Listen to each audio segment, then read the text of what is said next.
Salut, bienvenue sur Lambdaman. Je ne l'avais jamais vu malgré le succès qu'il a, les couvertures de manga me donnaient envie de le découvrir et ce format m'a permis de le faire, et de m'en faire une idée.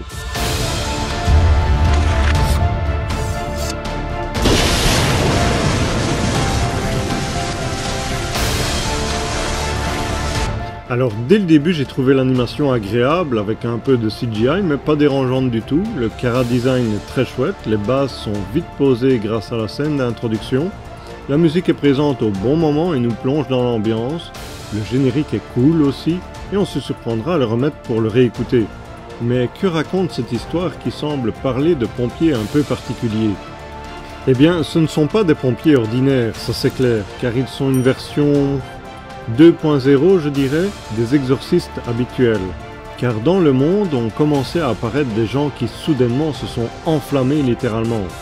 Les victimes de ces combustions instantanées ne se contrôlent plus et sont un véritable danger pour les autres. C'est pour ça que ces pompiers exorcistes sont là, pour libérer l'âme meurtrie de la personne et lui permettre de partir pour l'au-delà en paix.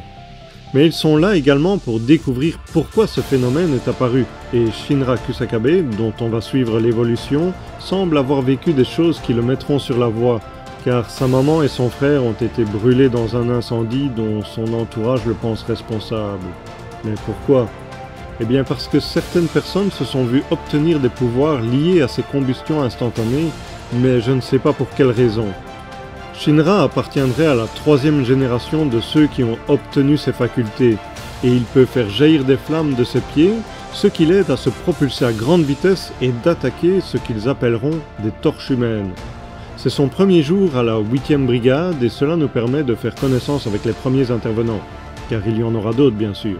Cela nous permet aussi de comprendre le sourire figé de Shinra, qui est en fait un tic nerveux quand il est sous pression. Nous allons donc suivre cette brigade dans leurs différentes interventions, plus intéressantes les unes que les autres, mais nous allons suivre aussi leur enquête sur cette menace constante. Alors vais-je suivre cette œuvre?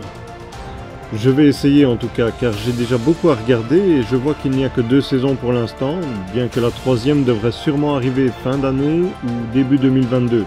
Donc je vais peut-être attendre de la voir sortir pour ne pas devoir trop patienter pour voir cette 3e. Voilà, la vidéo était très courte, mais il n'y a pas grand chose à dire de plus sur ce premier épisode, mais j'espère t'avoir donné envie de le découvrir, à moins que cela ne soit déjà fait. Je t'invite à laisser un pouce en l'air qui me fait très plaisir, ainsi que de cliquer sur le bouton s'abonner et la petite cloche pour ne rien rater. Et sur ce, prends bien soin de toi surtout, et à la prochaine. Salut!